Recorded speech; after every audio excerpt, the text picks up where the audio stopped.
Rev up your engines!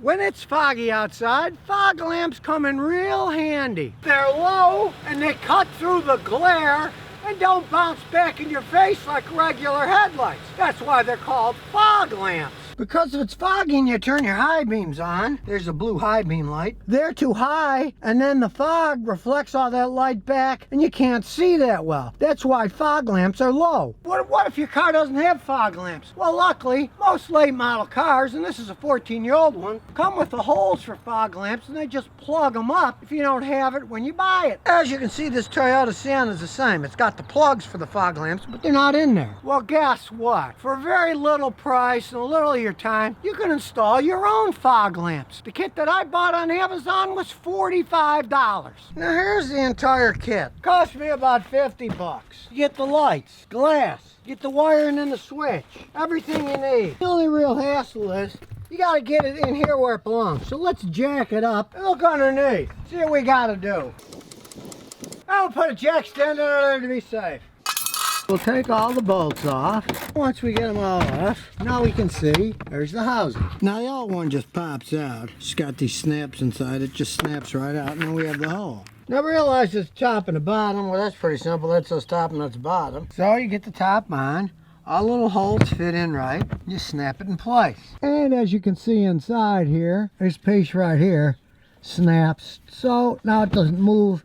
It locks in place, and so does the back side. It's now locked in place. Now, of course, you do the same thing on the other side. On the right side, we take off the bolts to get the plastic cover off here. And we slide that out of the way. Look, it looks like at some point in time, somebody actually had them hooked up. And we pop out the old one and pop in the new one.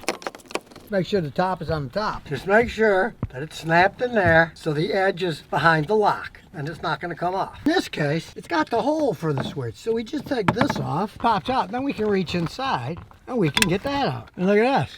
Snap right in place. On, off, on, off. Now some kits will have a round switch. This has a rectangular switch. Good luck drilling a rectangular hole. Do like I did. Get a kit made for your car so it fits right in. If you get a universal one that's round, you just need a drill bit. But good luck finding a way to make a rectangular hole in plastic. This was already there. Now the only real hassle is finding a way to put the wires from the inside to the out. But here, as you can see, when you look down here, there's wiring right here.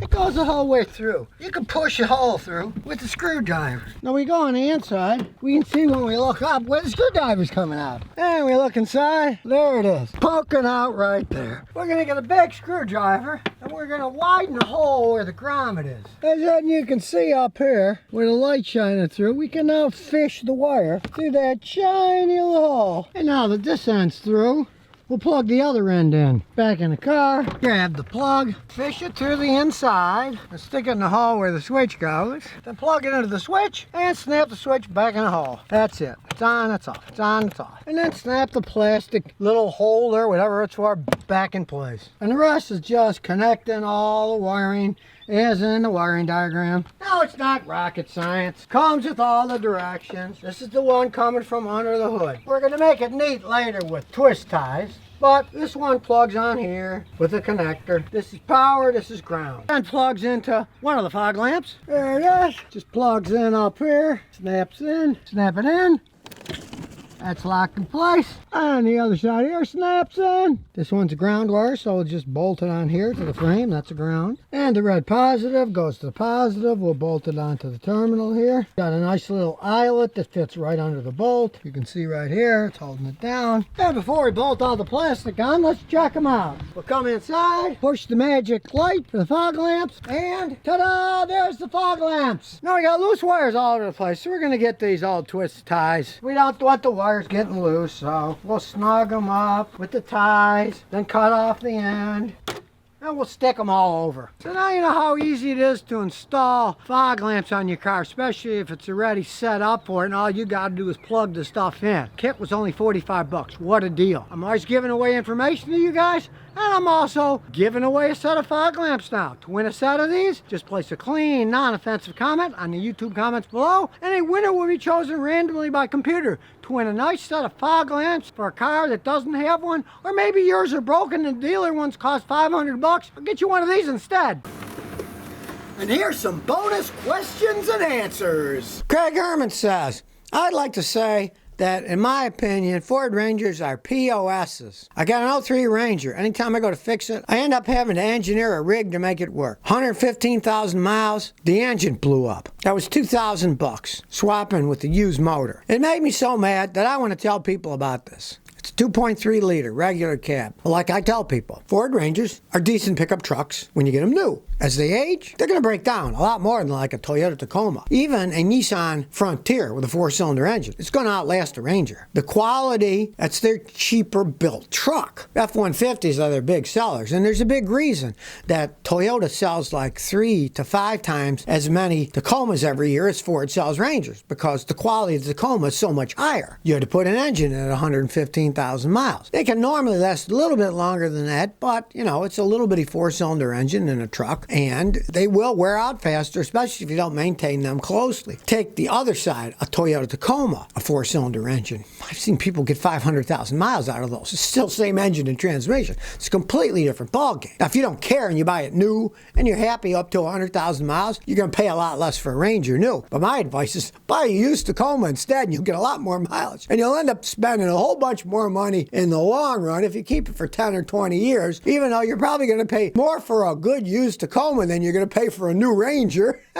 It's still going to outlast us so much it doesn't really matter. Yanger says, Scotty, I remember 10 to 20 years ago advertises for the Tornado Intake Fuel Saver. Is it still useful? I got a 2012 Subaru. I got one lying around in my old garage, which was torn down when I sold the house. I don't remember if I brought it or not. I might have brought it. And it says Tornado, and the idea was you'd put it inside the air filter and it would make the air spin in a vortex and get better gas mileage. Total nonsense. Tested them out. It made absolutely no difference. And some they actually got a little worse gas mileage. Really stupid idea. If you think about it, the guys that build cars have so much pressure on them to build better fuel economy, more horsepower. Is sticking a little device that made the air spin work. They'd be building them that way. It doesn't work. It's a joke. It was some Asian company, I believe, that was making the things. Don't waste your money on a Tornado fuel saver. Doesn't do anything. Realize the main thing is when your air gets sucked into the engine, it swirls around the intake valves. And it's the design of the intake manifold and the valves themselves, how far they open, how fast they open and close, that sucks the air and swirls it in, not something twirling the air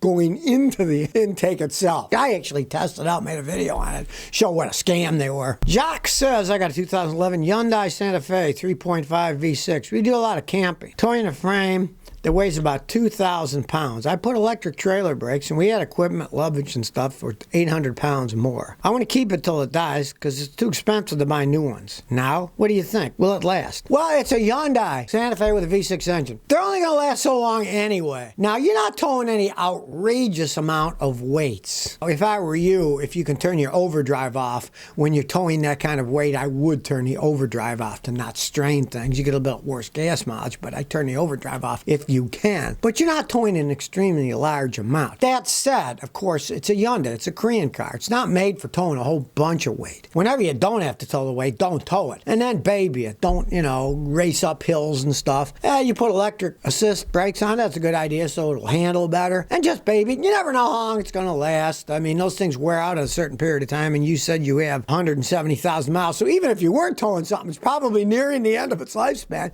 But keep babying and seeing what happens. It wasn't really made for towing that much, but if it's working okay, just keep babying it. You never know. But when it does break, then you got to say, do I really want to spend many, many thousands of dollars rebuilding a transmission? That'll be the first thing that breaks, is the transmission. Or should I get a little heavier duty vehicle if I want to tow stuff? But just keep doing what you've been doing. It's working so far. Juancho Baldo, hello, from Montreal. What do you think of the new 4Runner? Do you really think about that turbocharger? Well, hello, Montreal. Looks like Les Canadiens are doing a little bit better this year, but I still don't think they have enough guys that can score to win a Stanley Cup. Good goalie, but scoring, not really their forte. The 4Runner, they've always been excellent vehicles. Of course, now they're going for this V6 turbocharging extra power. Toyota's a relatively conservative company. Honda had some problems with the small 1.5 liter engines with oil dilution, but I don't expect problems from Toyota because they test their stuff out pretty well before they start selling it in the United States and Canada and the North American market. So I don't assume they're going to have any problems with them. So if you never want to miss another one of my new car repair videos, remember to ring that bell.